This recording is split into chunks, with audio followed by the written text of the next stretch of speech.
Bulletin में सबसे पहले आपको बताएं कि यूक्रेन पर रूस के हमले के 7 रोज गुजरने के बाद भी रूसी फौजें यूक्रेन के शहरों खार्किव और खरसून पर हमले जारी रखे हुए हैं, लेकिन दारुल हुकूमत कीव और दूसरे बड़े शहरों का कंट्रोल हासिल करने में ताहाल नाकाम है। रूसी फौज के मुताबिक अब तक रूस के 498 फौजी हलाक और 1597 जख्मी हुए हैं। रूस ने शहर ज़पोरिज़िया के करीब वाक़ सबसे बड़े यूक्रेनी जौहरी पावर प्लांट के गिर्द का इलाका पर कब्जा का दावा भी किया है। चीन का मगरबी ममालिक की जानिब से रूस पर आयद पाबंदियों में शामिल न होने का ऐलान।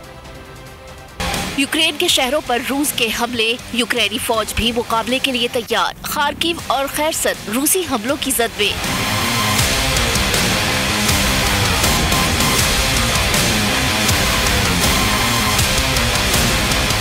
खार्किव में पुलिस क्वार्टर और यूनिवर्सिटी की इमारत को मिसाइल से निशाना बनाया गया। हमले में 4 अफराद हलाक हो गए। रूस का अहम साहिली शहर खैरसन पर कब्जा और फौज ने शहर ज़पोरिज़िया के करीब वाक़ सबसे बड़े यूक्रेनी जौहरी पावर प्लांट के गिर्द के इलाके पर कब्जे का दावा किया है। रूसी फौज के 7 दिनों के दौरान होने वाली हलाकतों के एदाद शुमार के मुताबिक अब तक रूस के 498 फौजी हलाक और 1597 जख्मी हो चुके हैं, जबकि यूक्रेनी हुक्काम ने 5840 रूसी फौजियों की हलाकत का दावा किया है। रूस पर पाबंदियों के तहत यूरोपीय यूनियन ने रूस के 7 बैंकों को आलमी स्विफ्ट नेटवर्क से निकाल दिया। चीन ने मगरबी ममालिक की जानिब से रूस पर आयद पाबंदियों में शामिल न होने का ऐलान किया है।